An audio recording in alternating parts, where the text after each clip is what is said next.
कभी कोई शिवलिंग छोटा होता ही नहीं। कितना सुंदर शिव महापुराण की कथा में लिखा कि यदि तुम्हारे घर में शंकर का शिवलिंग है, टूट गया, टुकड़े टुकड़े हो गए, बिखर गया, 1000 टुकड़े हो गए, 10,000 टुकड़े हो गए, कंकर कंकर हो गया, तो भी वो शंकर का शिवलिंग खंडित नहीं माना जाता, वो पूर्ण शिवलिंग ही माना जाता। शिवलिंग के टुकड़े टुकड़े हो जाएं, खंडित भी हो जाए, तो वो खंडित नहीं माना जाता। शिवलिंग शिवलिंग। कल हम बात कर रहे थे धैर्य से, तो धैर्य कह रहे थे गुरुजी बाबा तारा बाबा की कुटिया में एक पारत का शिवलिंग है, और वो पारत का शिवलिंग गुरुजी वो अपने आप हर समय 2 दिन में, 5 दिन में, 4 दिन में अपना कलर चेंज कर लेता है। ना तो उसको नहलाते हैं ना कुछ, परंतु वो अपना कलर चेंज करता है अपने आप। आप लोग एलईडी पर उसका दर्शन भी कर रहे होंगे, तो कलर चेंज कर लेता, कभी नीला कलर होगा, कभी पीला कलर होगा, कभी लाल कलर होगा, कभी कोई कलर हो जाए, उसका कलर अपने आप चेंज हो जाता। कोई लाइट से नहीं, लाइट जो लगी है वो लगी है अपनी जगह पर उसका स्वयं का कलर चेंज।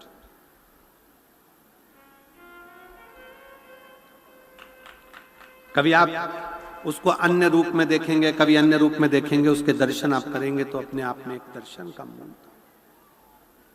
हम कहें, कोई तुमसे कहे कि हमारे घर का शिवलिंग टूट गया है, खंडित हो गया है, कोई कहे कि हमको ये शिवलिंग बदलना है, शिव महापुराण की कथा कभी आज्ञा नहीं करेगी आपको कि शिवलिंग बदलना है।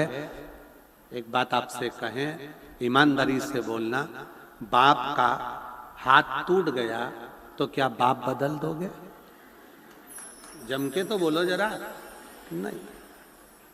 आंख फूट गई तो नहीं, तुम तो कह दो हमको ऐसा बाप नहीं चाहिए, दूसरा नहीं। टंग टूट गई, एक्सीडेंट हो गया, फेस खराब हो गया, शरीर बेकार हो गया, कह दोगे कि नहीं चाहिए?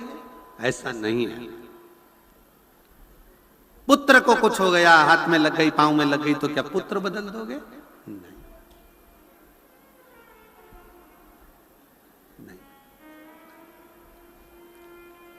बाप बाप है, वो हमेशा बाप ही रहेगा। इसलिए उसके पांव में लगी, चाहे हाथ में लगी, चाहे उसके कंकर के टुकड़े टुकड़े हो जाएं, तो भी वो कंकर शंकर ही रहेगा। उसमें भेद नहीं, उसमें भेद नहीं है।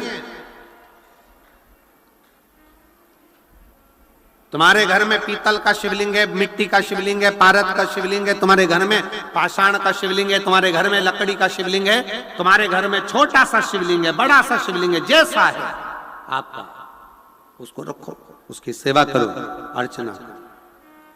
पर शिवलिंग के लिए कहा गया है शिव पुराण में कि हाथ की हथेली पर शिवलिंग को रखकर देखना, आपका हाथ हथेली पर रखकर देखना, इस अंगूठे को खड़ा करना, बस इससे बड़ा शिवलिंग घर के अंदर ना हो।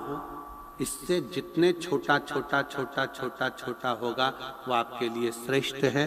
जितना बड़ा शिवलिंग होता है उसको उतनी पूजन की जरूरत पड़ती है।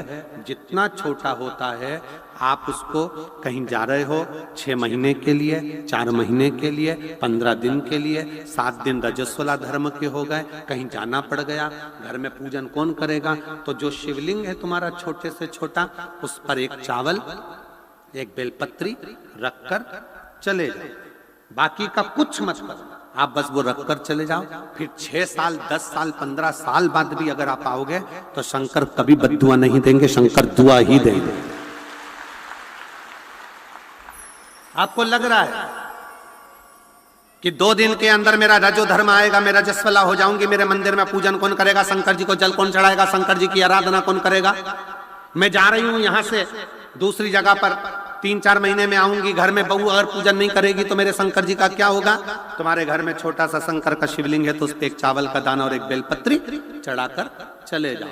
फिर कोई हाथ भी ना लगाए चलेगा, कोई नहलाए तो ठीक, नी नहलाए तो ठीक, पूजन करे तो ठीक, नी करे तो ठीक, दिया जलाए तो ठीक, अगरबत्ती लगाए तो ठीक, नी लगाए तो ठीक, वो कभी बद्दुआ नहीं देता। शंकर घर का बाप है, वो हमेशा दुआ ही देता। शिवलिंग में भेद नहीं, छोटे से छोटा, जितना छोटा शिवलिंग होगा, शिवलिंग की आकृति जितनी छोटी होगी घर के अंदर, उतना सुख देता, उतना आनंद देता।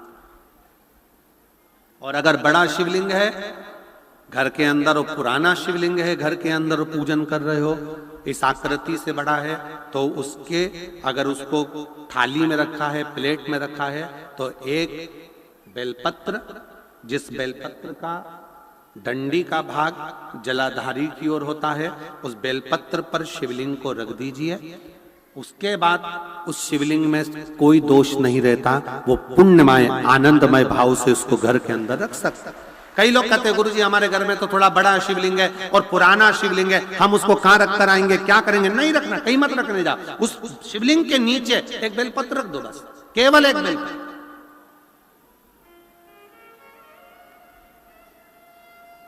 एक बेलपत्र उस शिवलिंग के नीचे रख दो, स्वीकृत।